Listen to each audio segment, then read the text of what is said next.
নমস্কার বন্ধুরা, কেমন আছেন আপনারা সবাই? আশা করি সবাই ভালো আছেন। তো আর্মিস, আজকের ভিডিওটি আপনারা মিস করতে চাইবেন না। মনে করুন, বিটিএস এর গোল্ডেন ম্যাগনেট জাংকুক যখন তার নতুন বাড়ি থেকে ভিভার্স লাইভে এসেছেন, তখন তিনি শুধু নিজের অনুভূতি শেয়ার করেননি, বরং এক দুর্দান্ত রেকর্ড তৈরি করেছেন। হ্যাঁ, ঠিকই শুনছেন, জাংকুক এই লাইভে একটি অসাধারণ নতুন রেকর্ড গড়েছেন, যা ভিভার্স ইতিহাসে নতুন এক মাইল ফলক। কি সেই রেকর্ড? কিভাবে জাংকুকের লাইভ সবার নজর কাড়ল? আজ আমরা সেই সমস্ত মুহূর্তগুলো নিয়ে বিস্তারিত কথা বলবো। সুতরাং চলুন একসাথে জানি এই নতুন ইতিহাসের গল্প। 18ই ডিসেম্বর 2024-এ জাংকুক তার নতুন বাড়ি থেকে লাইভে আসেন। লাইভ শুরু হওয়ার সাথে সাথে ভিভার্স প্ল্যাটফর্মে ঝড়ের মতো ভিউয়ার সংখ্যা বেড়ে যায়।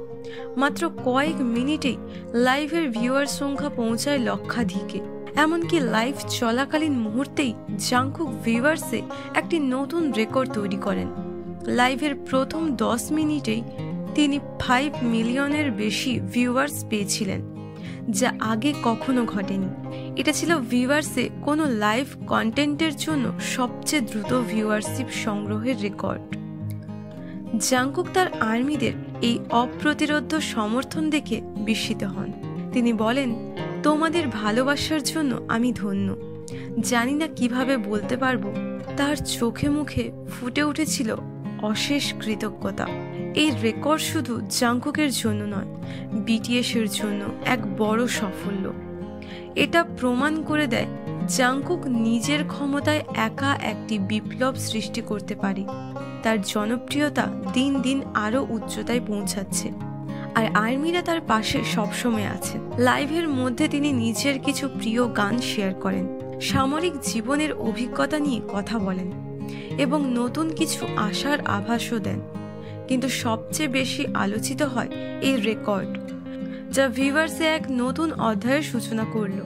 জাংকুকের এই লাইভ এবং নতুন রেকর্ডটি আমাদের দেখিয়ে দিল বিটিএস শুধু কনসার্ট বা মিউজিক ভিডিওতেই নয়, বরং অনলাইন প্ল্যাটফর্মেও এক নতুন ইতিহাস তৈরি করে। এই অসাধারণ মুহূর্তগুলি যদি আপনাদেরও ভালো লেগে থাকে, তাহলে এই ভিডিওতে লাইক, কমেন্ট আর সাবস্ক্রাইব করতে ভুলবেন না। সবাই ভালো থেকো, সুস্থ থেকো। দেখা হচ্ছে পরের ভিডিওতে। বাই।